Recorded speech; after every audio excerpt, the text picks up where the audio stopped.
4:30 in the morning. Still dark. A long pole taps against your. It won't stop until you show your face. That was a real job in Britain. A knocker-up was paid a few pennies a week to wake factory workers for their shifts, using long sticks, soft hammers, even pea shooters loaded with dried peas, whatever it took. The last one retired in Bolton in 1973. That's just one of 20 jobs in this film that sound made up but were entirely real.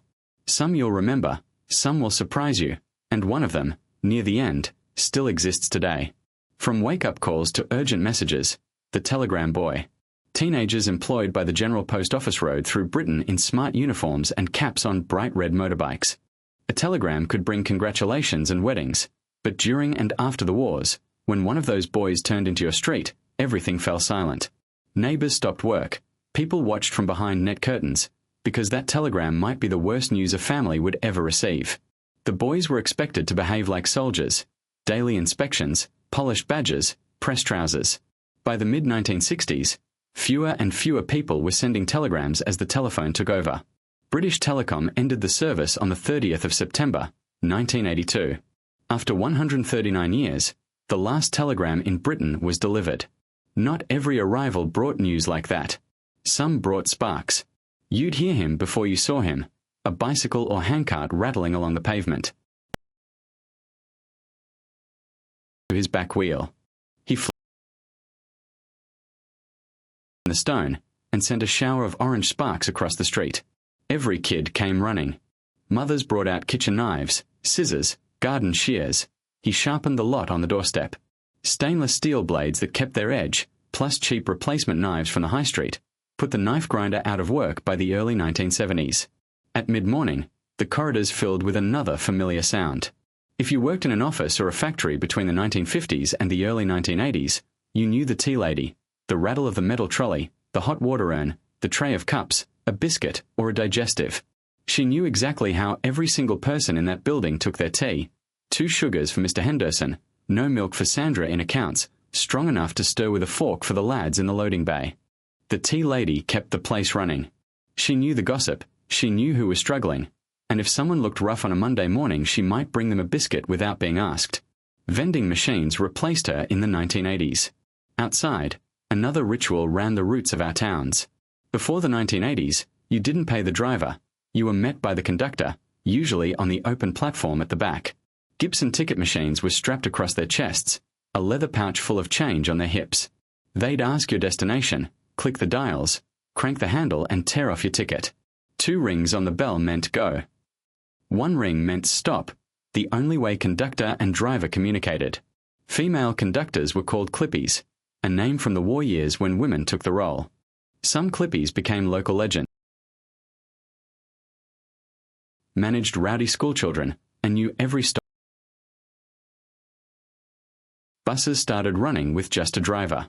For some, the knock at the door was a different kind of credit. The tallyman sold clothes, blankets, and household goods door-to-door. You'd buy on the tally and pay him back at $1 a week. For working-class families who couldn't get bank loans, the tallyman was often the only way to afford a winter coat or curtains. He kept a tally book with every customer's name, every purchase, every payment owed, and his coming was a warning shouted down the street. Housewives who were short that week would hide behind the curtain and pretend to be out. Some tallymen were decent men doing a difficult job. Others pushed credit on families already struggling, ensuring they never quite paid off what they owed. Catalogues like Keys and Little Woods, followed by credit cards, finished him off by the late 1970s. A different kind of connection lived in the exchange rooms. "Number, please," an operator would say as she reached to patch calls across a wooden board. The staff were mostly women and the hiring rules were strict. You had to be single. If you got married you were expected to leave, a rule that lasted until the 1960s. Physical requirements mattered too. Operators needed nimble fingers and arms long enough to reach right across the board. That was a real requirement. They learned hundreds of numbers by heart and worked with astonishing speed, linking calls in seconds. Automatic systems had been taking over since the 1960s, but in remote places the switchboard lingered.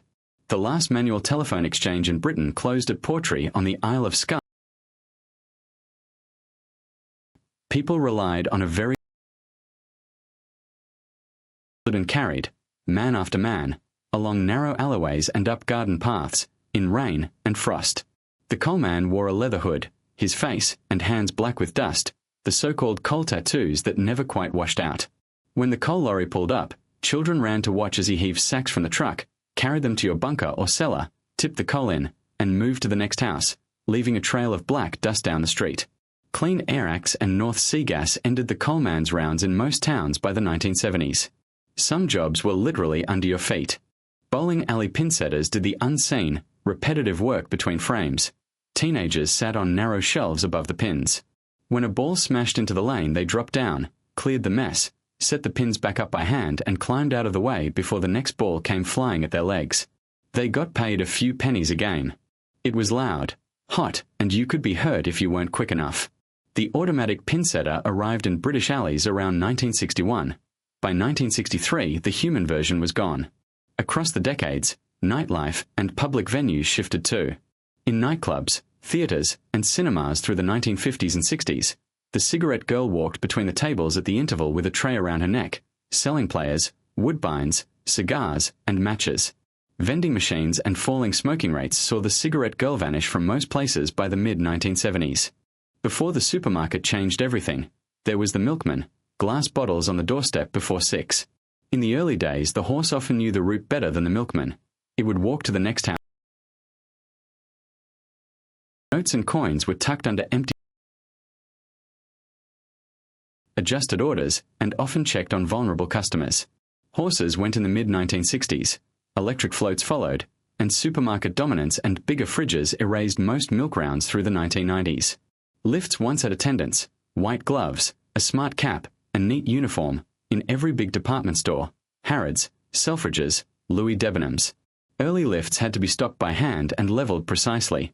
A good attendant could feel the floor and pull the lever so customers stepped down safely. Automated lifts took over through the 1960s. Rag and bone callers advertised their trade across the streets.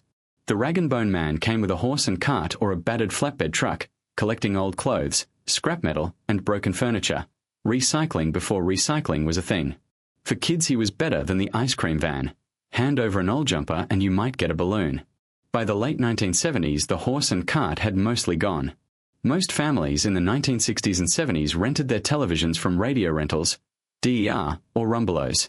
A new colour set cost around £225, well over £3,000 in today's money, so renting for a couple of pounds a week was common. When the set broke, a man in a branded van arrived with a briefcase full of valves and spares and repaired it on the spot. As televisions got cheaper and more reliable through the 1980s, the rental model and the house call repairman faded away. Every big office had a typist pool. Rooms of